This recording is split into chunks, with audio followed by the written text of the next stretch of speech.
प्यारे बच्चों, एक और नई हंसती खिलखिलाती सुबह आप सबका स्वागत करती है।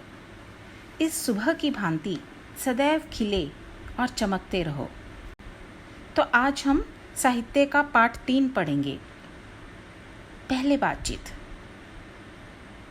आप जानते ही हैं कि नैतिक मूल्य क्या होते हैं। क्या आप कुछ नैतिक मूल्यों अर्थात मॉरल वैल्यूज़ को मन में दोहरा सकते हैं? चलिए मैं आपकी यहाँ मदद करती हूँ। नैतिक मूल्यों का अर्थ जीवन मूल्यों से ही है, अर्थात भली प्रकार जीवन व्यतीत करने के लिए जीवन में सदैव अच्छी बातों का पालन करना, जैसे सत्य, ईमानदारी, परिश्रम, अनुशासन, प्रेम, करुणा, दया आदि। जीवन में प्राणी मात्र के लिए हमारे मन में प्रेम व दया की भावना होनी चाहिए। यह बात पशु पक्षियों, जीव जंतुओं पर भी लागू होती है, पर कभी कभी नादानी में बच्चों से पशु पक्षियों पर दया करते करते कोई भूल भी हो जाती है। जैसे हमारी आज की कहानी में भी 2 बच्चों केशव व श्यामा से अपनी इसी नादानी में एक भूल हो गई। तो चलिए कहानी पढ़कर ही इस भूल का पता लगाते हैं। हमारी कहानी का नाम है नादान दोस्त, जिसके लेखक हैं हिंदी साहित्य में कथा सम्राट के नाम से जाने जाने वाले मुंशी प्रेमचंद। नादान दोस्त। नादान का अर्थ है नासमझ, और ये दोस्त क्यों और किसके, आइए पढ़कर जानते हैं। केशव के घर कार्निस के ऊपर एक चिड़िया ने अंडे दिए थे। Cornish you can say a window shade. Keshav और उसकी बहन श्यामा दोनों बड़े ध्यान से चिड़िया को वहाँ आते जाते देखा करते। सवेरे दोनों आंखें मलते कार्निस के सामने पहुँच जाते और चिड़िया दोनों को वहाँ बैठा पाते। उनको देखने में दोनों बच्चों को ना मालूम क्या मज़ा मिलता। दूध और जलेबी की सुध भी ना रहती थी। दोनों के दिल में तरह तरह के सवाल उठते। अंडे कितने बड़े होंगे, किस रंग के होंगे, कितने होंगे, क्या खाते होंगे, उनमें से बच्चे किस तरह निकल आएंगे, बच्चों के पर कैसे निकलेंगे, घोंसला कैसा है। लेकिन इन बातों का जवाब देने वाला कोई नहीं। ना अम्मा को घर के काम धंधों से फुर्सत थी, ना बाबूजी को पढ़ने लिखने से। दोनों बच्चे आपस ही में सवाल जवाब करके अपने दिल को तसल्ली दे लिया करते थे। श्यामा कहती, क्यों भैया, बच्चे निकल कर फुर से उड़ जाएंगे। केशव विद्वानों जैसे गर्व से कहता, नहीं री पगली, पहले पर निकलेंगे, बगैर परों के बेचारे कैसे उड़ेंगे। श्यामा, बच्चों को क्या खिलाएगी बेचारी। केशव इस पेचीदा सवाल का जवाब कुछ ना दे सकता था। पेचीदा मतलब कठिन। इस तरह 3-4 दिन गुजर गए। दोनों बच्चों की जिज्ञासा दिन दिन बढ़ती जाती थी। जिज्ञासा जानने की इच्छा। अंडों को देखने के लिए वे अधीर हो उठते थे, अधीर बेचैन। उन्होंने अनुमान लगाया कि अब ज़रूर बच्चे निकल आए होंगे। बच्चों के चारे का सवाल अब उनके सामने आ खड़ा हुआ। चारा मीन्स कुछ खाने का, दाना पानी। चिड़िया बेचारी इतना दाना कहाँ लाएगी, कहाँ पाएगी कि सारे बच्चों का पेट भरे। गरीब बच्चे भूख के मारे चूं चूं करके मर जाएंगे। इस मुसीबत का अंदाज़ा करके दोनों घबरा उठे। दोनों ने फैसला किया कि कार्निस पर थोड़ा सा दाना रख दिया जाए। श्यामा खुश होकर बोली, तब तो चिड़िया को चारे के लिए कहीं उड़कर ना जाना पड़ेगा ना। केशव, नहीं, तब क्यों जाएंगी। श्यामा, क्यों भैया, बच्चों को धूप ना लगती होगी। केशव का ध्यान इस तकलीफ की तरफ ना गया था। बोला, ज़रूर तकलीफ हो रही होगी, बेचारे प्यास के मारे तड़पते होंगे, ऊपर छाया भी तो कोई नहीं। आखिर यही फैसला हुआ कि घोंसले के ऊपर कपड़े की छत बना देनी चाहिए। पानी की प्याली और थोड़े से चावल रख देने का प्रस्ताव भी स्वीकृत हो गया। स्वीकृत मतलब स्वीकार, मंजूर। दोनों बच्चे बड़े चाव से काम करने लगे। श्यामा माँ की आंख बचाकर मटके से चावल निकाल लाई। केशव ने पत्थर की प्याली का तेल चुपके से ज़मीन पर गिरा दिया और उसे खूब साफ करके उसमें पानी भरा। अब चांदनी के लिए कपड़ा कहाँ से आए? चांदनी मीन्स वो जो कपड़े की छत की वो बात कर रहे थे, उसे ही चांदनी कहेंगे, कवर करने के लिए उसके ऊपर। फिर ऊपर बगैर छड़ियों के कपड़ा ठहरेगा कैसे, और छड़ियाँ खड़ी होंगी कैसे? केशव बड़ी देर तक इसी उधेड़बुन में रहा, उधेड़बुन उलझन में। आखिरकार उसने यह मुश्किल भी हल कर दी। श्यामा से बोला, जाकर कूड़ा फेंकने वाली टोकरी उठा लाओ, अम्मा जी को मत दिखाना।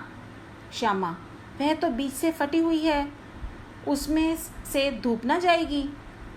केशव ने झुंझलाकर कहा, तू टोकरी तो ला, मैं उसका सुराख बंद करने की कोई हिकमत निकाल लूँगा। श्यामा दौड़कर टोकरी उठा लाई।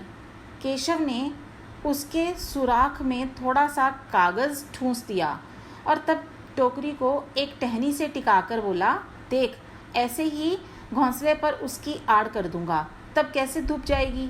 श्यामा ने दिल में सोचा, भैया कितने चालाक हैं। गर्मी के दिन थे, बाबूजी दफ्तर गए हुए थे। अम्मा दोनों बच्चों को कमरे में सुलाकर खुद सो गई थीं।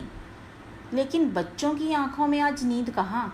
अम्मा जी को बहलाने के लिए दोनों दम रोके, दम मतलब सांस रोके, आंखें बंद किए, मौके का इंतज़ार कर रहे थे। ज्यों ही मालूम हुआ कि अम्मा जी अच्छी तरह से सो गईं, दोनों चुपके से उठे और बहुत धीरे से दरवाजे की सिटकनी खोलकर बाहर निकल आए। अंडों की हिफाजत की तैयारियां होने लगीं। हिफाजत मतलब रक्षा। केशव कमरे में से एक स्टूल उठा लाया, लेकिन जब उससे काम न चला तो नहाने की चौकी लाकर स्टूल के नीचे रखी और डरते डरते स्टूल पर चढ़ा। श्यामा दोनों हाथों से स्टूल पकड़े हुए थी।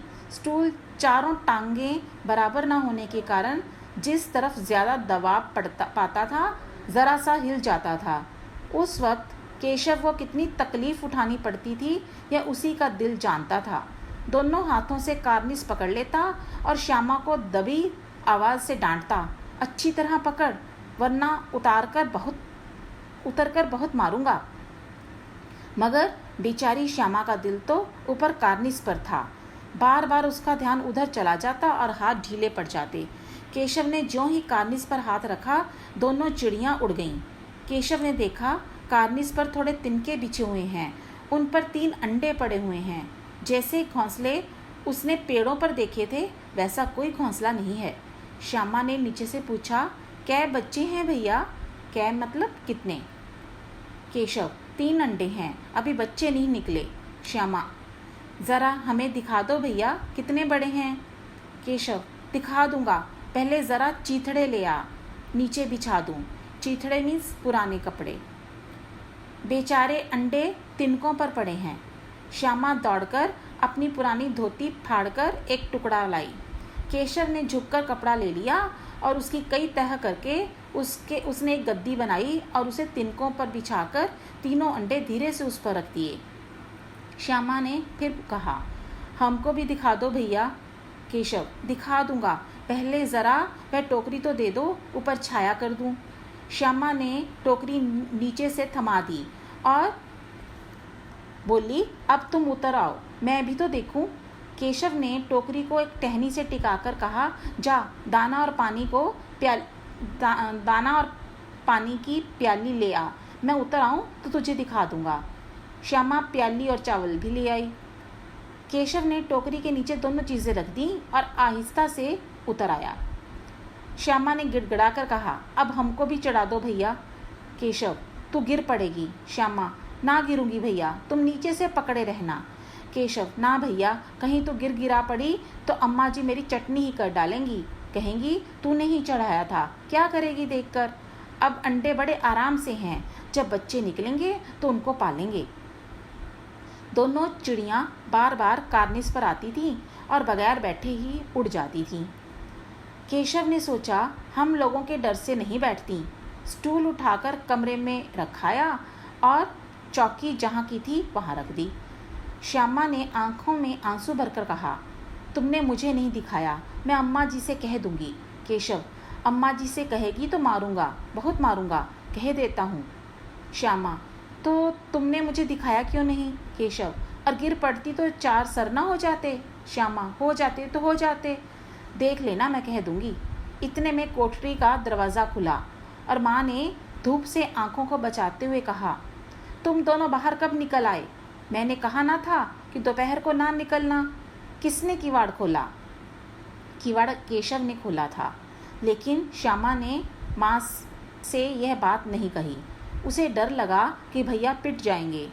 केशव दिल में कांप रहा था कि कहीं श्यामा ना कह दे। अंडे ना दिखाए थे, इससे अब उसको श्यामा पर विश्वास ना था। श्यामा सिर्फ मोहब्बत के मारे चुप थी या इस कसूर में हिस्सेदार होने की वजह से, इसका फैसला नहीं किया जा सकता। शायद दोनों ही बातें थीं। माँ ने दोनों को डांट डपट कर फिर कमरे में बंद कर दिया और आप धीरे धीरे उन्हें पंखा झलने लगी। अभी सिर्फ 2 बजे थे। बाहर तेज़ लू चल रही थी। अब दोनों बच्चों को नींद आ गई थी। 4 बजे यकायक श्यामा की नींद खुली। किवाड़ खुले हुए थे। वह दौड़ी हुई कार्निस के पास आई और ऊपर की तरफ देखने लगी। टोकरी का पता ना था। संयोग से उसकी नज़र नीचे गई और वह उल्टे पांव दौड़ती हुई कमरे में जाकर ज़ोर से बोली, भैया, अंडे तो नीचे पड़े हैं, बच्चे उड़ गए। केशव घबरा कर उठा और दौड़ा हुआ बाहर आया तो क्या देखता है कि तीनों अंडे नीचे टूटे पड़े हैं और उनसे कोई चूने की सी चीज़ बाहर निकल आई है। पानी की प्याली भी एक तरफ टूटी पड़ी है। उसके चेहरे का रंग उड़ गया, मतलब वह घबरा गया। सहमी हुई आंखों से ज़मीन की तरफ देखने लगा। श्यामा ने पूछा, बच्चे कहाँ उड़ गए भैया? केशव ने करुण स्वर में कहा, अंडे तो फूट गए। श्यामा, और बच्चे कहाँ गए? केशव, तेरे सर में, देखती नहीं है? अंडों में से उजला उजला पानी निकल आया है। उजला मीन्स सफ़ेद। वही तो 2-4 दिनों में बच्चे बन जाते। माँ ने सोटी हाथ में लिए हुए पूछा, तुम दोनों वहाँ धूप में क्या कर रहे हो? श्यामा ने कहा, अम्मा जी, चिड़िया के अंडे टूटे पड़े हैं। माँ ने आकर टूटे हुए अंडों को देखा और गुस्से से बोली, तुम लोगों ने अंडों को छुआ होगा। अब तो श्यामा को भैया पर ज़रा भी तरस ना आया। उसी ने शायद अंडों को इस तरह रख दिया कि वह नीचे गिर पड़े। इसकी उसे सज़ा मिलनी चाहिए। बोली, इन्होंने अंडों को छेड़ा था अम्मा जी। माँ ने केशव से पूछा, क्यों रे? केशव भीगी बिल्ली बना खड़ा रहा।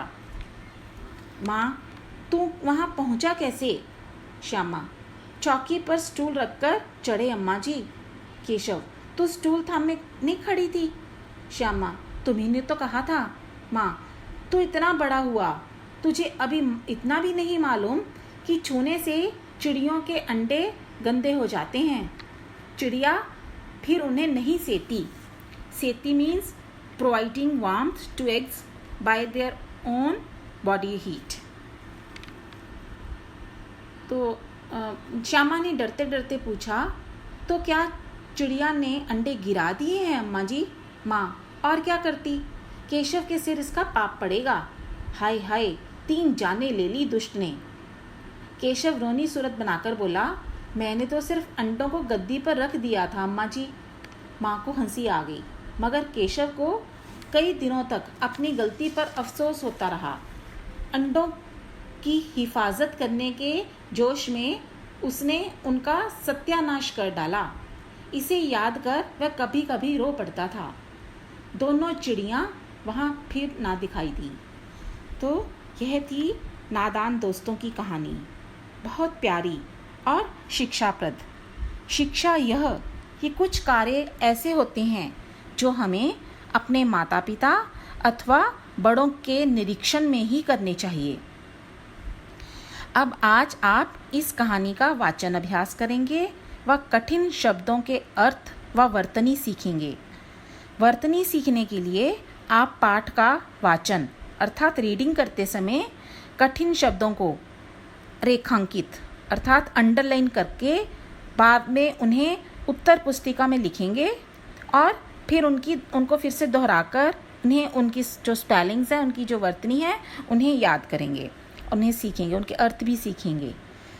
अगली बार हम इस पाठ का अभ्यास कार्य करेंगे। सो बाय बाय, सी यू।